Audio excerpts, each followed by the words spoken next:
gonna go visit Chef Luciano Schipano. My foggy glasses here, do a little curbside pickup. He's actually celebrating Calabria through the art of the sandwich.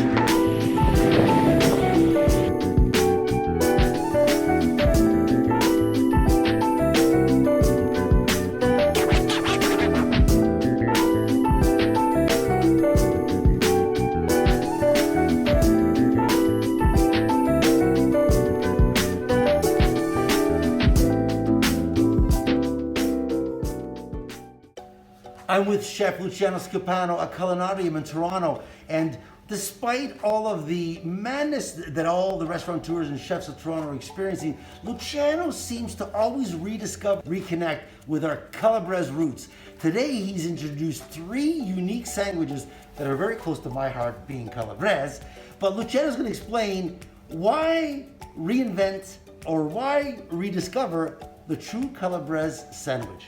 What's going on? Frank, well, what is going on? We have a gurduridi here. I gurduridi. Now, for our viewers, gurduridi are made with.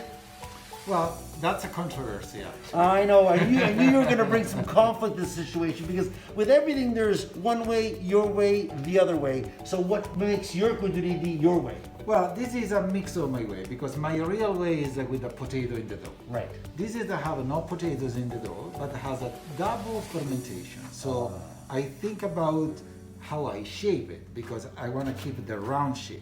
That's why kudurida. Kudurida means kudura. Kudura is the circle that people that you ever known. Remember with the kudura? Yes. That's something in the head. So this was a circle is a kudura. So to keep this beautiful shape, I have to not put potatoes because if I put potato, I need to get the oil greasy my hands and strip the dough. Right. So this has to be nice and separate like a calabrese donut. Like a calabrese donut. So you make a kind of a bread dough, a pizza dough. You let it proof, and after a couple hours, it's nice and proofing.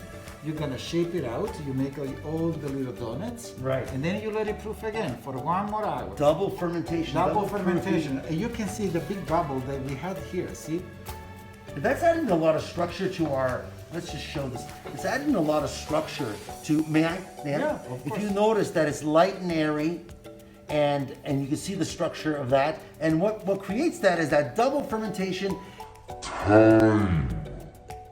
And Luciano is a proponent to the slow food movement, and we know that cooking is always so in there, but sometimes some processes need time. Like exactly. This. All good food need time. All good food in needs time. In this big city, sometimes we don't have a time. No, we don't. We just need patience. Right. In all good food, as a grandma, start in the morning, make the sauce, simmer in 3-4 right. hours.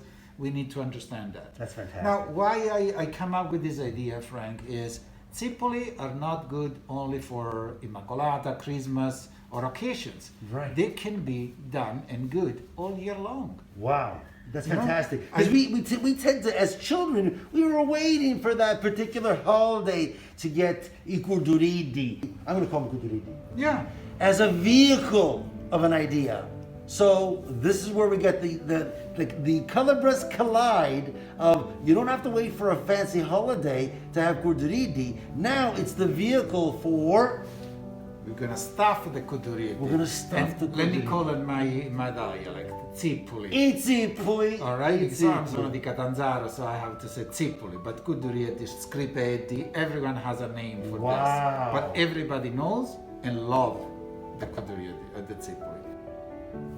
Let's make one. Let's make one, and because you're from Cosenza. Okay, now there's a little bit of a regional combat here? No. No, wait.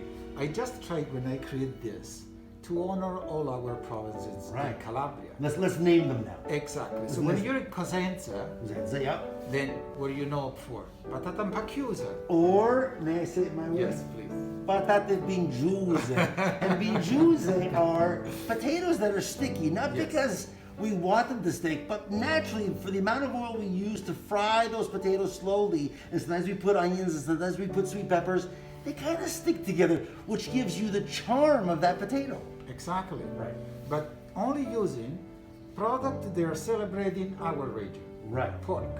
Ooh. Because pork is the king of our tables. Right. So we have the soppressata piccante, Yeah. we have the pancetta. Right. The pancetta in Calabria is arrotolata, is a rolled Right. pancetta. Right. We don't do the pancetta tesa.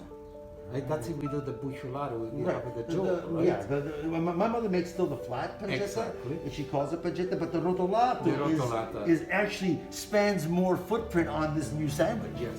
And then we have a prosciutto, the prosciutto. So we celebrate the pork. And then I just went down with the regions, with the province, Cosenza, Catanzaro, Reggio Calabria.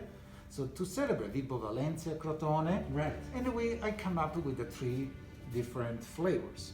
So the Cosenza one has a patata impacchiusa. And that's the one we're making today. We're gonna make it today. Wow. And the pancetta rotolata. Look at that. You can smell the onion that's took its time with the oil and potato. Let's make one. I'm starving. Let's make it one. All right. Let's make one, chef. Yes.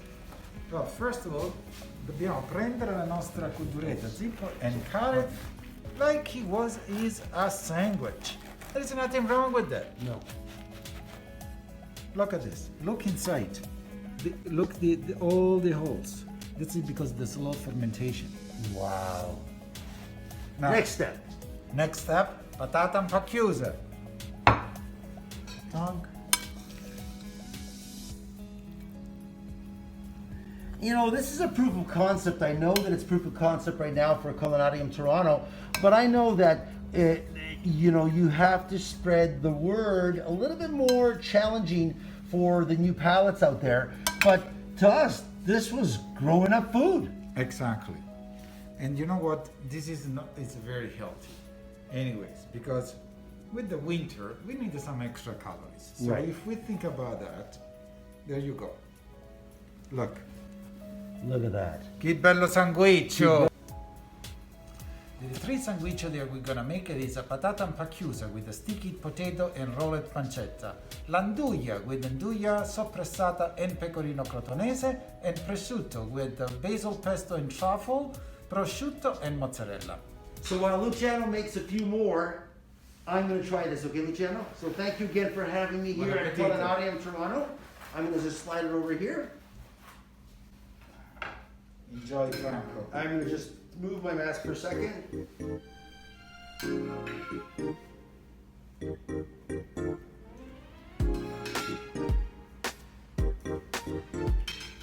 It's an absolute childhood memory. Fantastic. Culinarium Toronto.